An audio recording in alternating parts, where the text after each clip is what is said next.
Thank you, Mr. Speaker. I'd like to follow my previous colleague. I'm going to oppose this bill.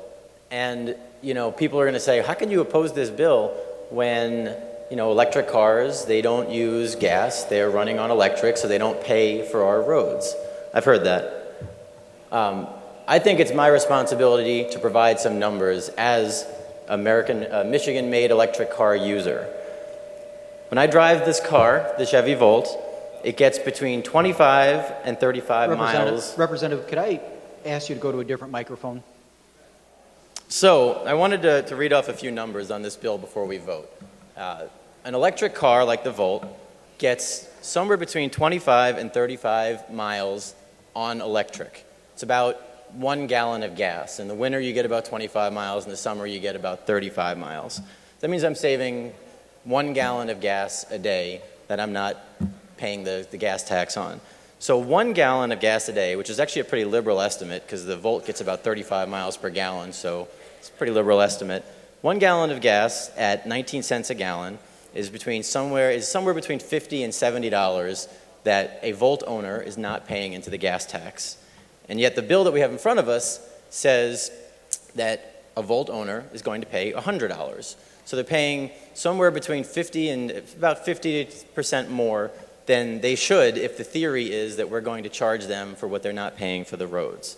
That doesn't add up to me. That's charging more than what they really should be paying. We've spent a lot of time in Regulatory Reform Committee talking about right-sizing fees. We just cut one in half, the athletic trainers, because the department said we were overcharging. So here in this bill, we seek to, what I believe is overcharge. Now, I want to throw out 2 more sets of numbers, and then I'll be done. A Volt owner, in essence, is buying a car that is the equivalent of a Chevy Cruze. The Chevy Volt costs about $32,000 when purchased new. The Chevy Cruze costs about $20,000 when purchased new.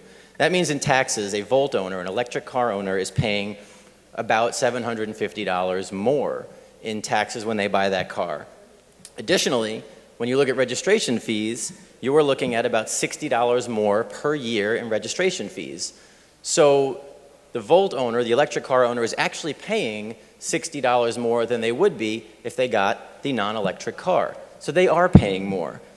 Add to that the Volt is lighter than other cars and is not doing as much damage to the roads, along with the fact that this is a Michigan-made vehicle and we're supporting our local economy. I don't see where the logic for this bill really plays out. I think those who have the electric cars, regardless of the environmental impact, I think they are paying their fair share. In fact, they're paying a little bit more right now, and to charge another $100 on top of that really is, in essence, taking money from those who decide to purchase a Michigan-made Volt and kind of sticking it to them a little bit and saying you're going to pay a little bit more. So I'm going to oppose this bill for those reasons, and I appreciate the opportunity to speak. Thank you, Representative Schor.